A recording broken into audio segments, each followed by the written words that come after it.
It's really common in programming that you want to present some text to the user in the form of a string, and maybe some of that text you have pre-written. It was written when you wrote the program that provides some context for some other values that were computed, which was the purpose of your program, to calculate some result and bring the string text together with some numerical value or some other expression in your program.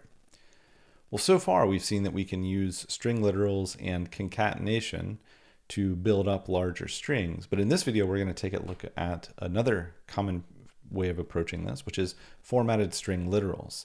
This is a little bit of new syntax that actually simplifies our lives. Now that we know how string concatenation works, we can think in terms of formatted string literals, or shortened to F strings in Python, and save ourselves some potential sources of syntactical errors and simplify the writing and the reading of the code that we're authoring. So let's take a look at an example, and let's imagine we have a simple function here, and I'll just walk through this really quickly. So this function is named total line. We're trying to calculate a string or build up a string that is, say, the total line of a receipt in some program that calculates cost.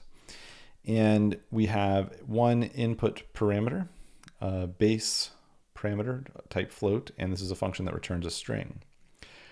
Our whole emphasis is actually on this expression here.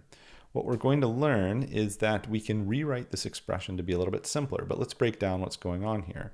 So notice if we want to concatenate a string to some floating point value or an integer or any other type besides string, so far we've learned that, okay, we have to close out our string, we have to concatenate, we have to convert to a string, and then put our expression that we're trying to concatenate that's not currently a string inside of a call to the stir function, which generates a string value for us. Then we concatenate what comes after this further on in our string. All right. So with that out of the way, we can also do more complex expressions. So we could have said base times 1.07 if we wanted to apply a 7% tax. Well, that's all fine and good. But let's take a look at how we might rewrite this particular expression that's in orange using an F string. So I'm going to copy this and rewrite this down below using an F string. So, okay, here's the rewritten version we're about to work on. And let me just make a note. And I'll use purple. Actually, I'm going to use green to illustrate we're rewriting this down below using F strings.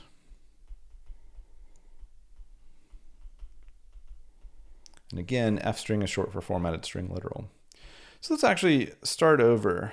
I'm going to erase this entire line here, or this expression that's concatenation, and we're going to get started with an F string.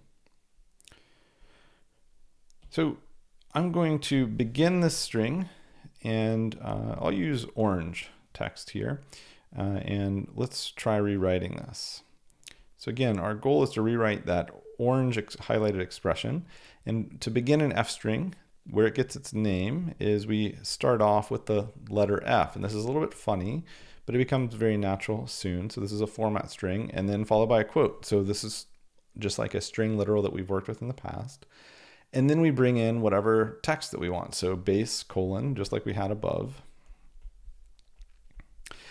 And then we reach a point of, okay, now we want to have an expression that's this floating point value, this base parameter. We want to drop it in right here. So let's add a placeholder. We do this with a curly brace and write in the expression that we want substituted in this placeholder. So notice we didn't have to end our string with a double quotes. We didn't have to use concatenation. We didn't have to convert this floating point value to a stir. And these are some of the upsides of using a format string literal like we're seeing here. This string can continue on with with tax, colon, and then we have another template that we're dropping in. So another placeholder where the expression is base multiplied by 1.07, closing curly brace. It's important to match these up, and then we can close our F string with a closing quotation. So let me get out of the way here. So these strings do end with closing quotations, as we're seeing here. But notice that we didn't have to, like we did above, end a string, move to concatenation, potentially convert things to strings. All of that was happening automatically for us. So that when this expression is evaluated, this f string, Python is going to substitute in float and the float value of base and convert it to a string here and here.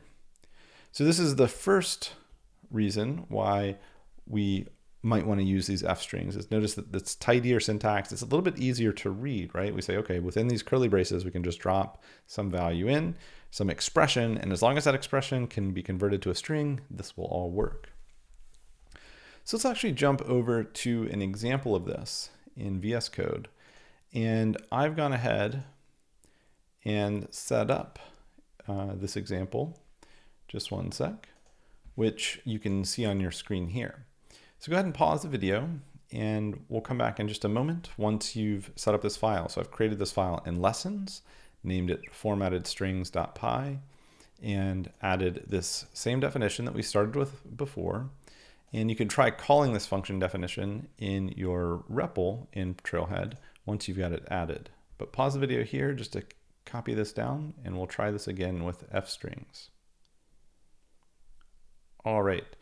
So now that you've gotten this, just to prove to ourselves that this works, we could try calling this function with total line base is 110.0. And we see that the base price, the string that is resulting is 110, and then with tax, that's 117.7, right? So let's try using f strings to rewrite this.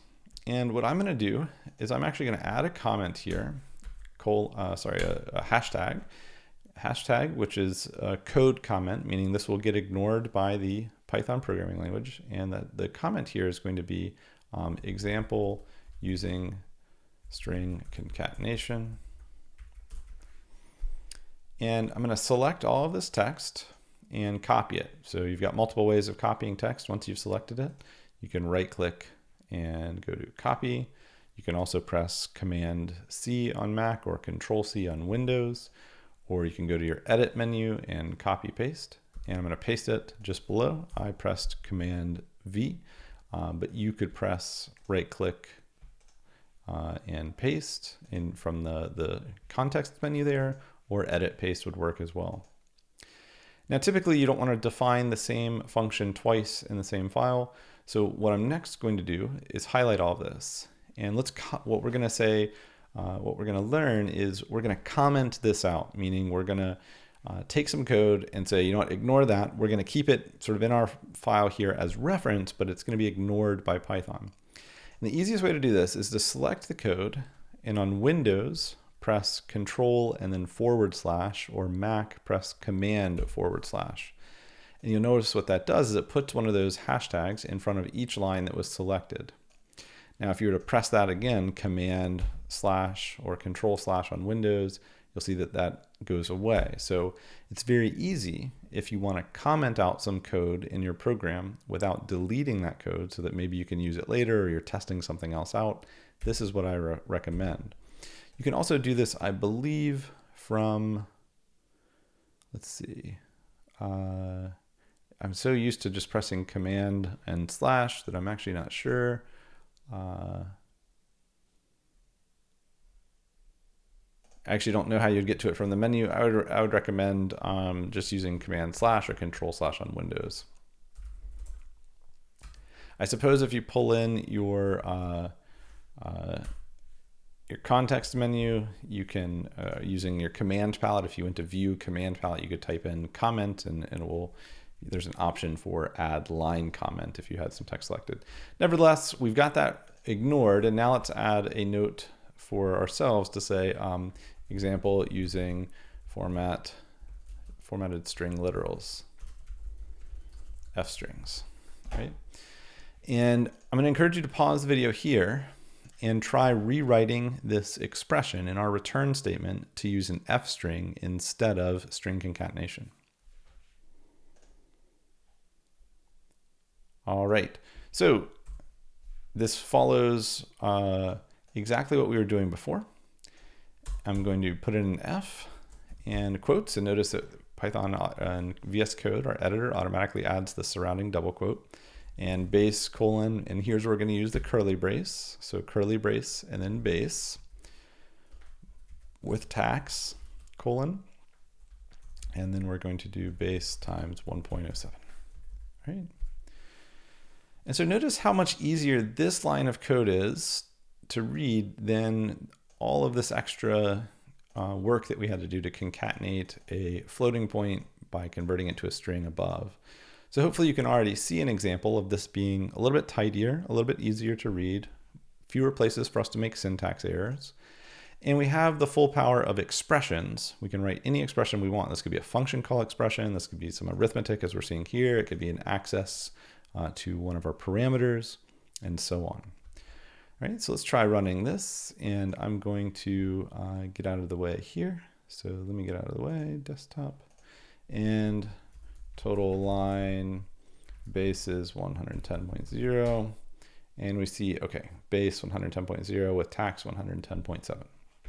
Great, it looks like this is working, and apologies if the previous line was covered up, but it had the same output if we tried it before, and hopefully you saw that when you ran it. So if this were all format string literals or F strings could do, it would be powerful enough to use. And in fact, this is probably how you would use it 99% of the time. But in cases like this, where we actually have some numbers that have decimals in them, potentially floating points, that we would like to have formatted in some more specific way, this F string or this formatted string has a double meaning. It's not just dropping in these values into our string. We can also use something called the format string pattern language in Python, which is a little bit beyond our scope. I just want to show you one example of this. And if you want to look up other examples of this, or when you need to format, say, a number in a specific way, know that you can do this with an F string. So what if we wanted this to look a little bit more like US dollars, where we expect there to be two decimal point precision, or 2 digits following the decimal point. This syntax is admittedly weird, just like I said, but following our expression, so if I put a space here, that would be fine, but typically you see it just directly following the expression. So the expression is base, and we'll substitute that in. We can write our format pattern here. And this pattern has its own cute little language that, again, don't worry about the details. And for reasons that are beyond our concern, we use a dot here. And this dot is symbolizing, okay, so at the point of the period, add 2 levels of precision for a floating point value. And that's the dot to F. Again, you don't need to memorize this. I always have to look these things up, dot to F. And so if we save this and try rerunning that example from before, total line, and actually I can just press up and it will auto-complete what I had written before. So I pressed up and we see base 110.00 and tax 117.70. Let's try something a little bit more interesting. So if we add like a 3 here, we can see that, 113, once you add 7% tax, 120.91. And if we had not written this, so if I had just not formatted this in that way and I tried rerunning this, you'd see a much longer, much gnarlier floating point value here. So if you want to make your output nicer for the end user, you can do so with this format string template. And again, there's no reason to memorize how this little pattern at the end of an F string works. You only really need to use it when you're formatting decimal numbers, or sometimes if you want to add, say, spaces in front of numbers. So like, let's say you had the digits 1, 0, but you wanted a few spaces in front of it so that if you had larger numbers, everything would line up. That's called padding or space padding. You can do that so that your numbers are all right aligned if you printed out multiple lines that had numbers of varying sizes. These types of tricks you can use format strings for. We're not going to go into that detail. I just want to mention it in case you need to use it in the future, and that's sort of where it gets its name from. The last note I want to close with, this idea that we can just drop in to a string using an F string here, some expression or some value that gets substituted with it. In many other languages, this is called string interpolation. And the interpolation is we're interpolating, or we're substituting in values into a larger string, and the programming language is taking care of some of the details. Turns out this is actually typically a more efficient way to build up our strings than concatenation. But because there is some implicit conversion between strings in this, and because concatenation is a more fundamental example, that it's a little bit more universal, we start with that, and we quickly will start preferring and moving forward after the current assignment, we will be preferring these F strings moving forward. Great work on this. This is format string literals, and I think you'll find that they tidy up your strings whenever you're trying to substitute in or concatenate values inside of a string. Great work.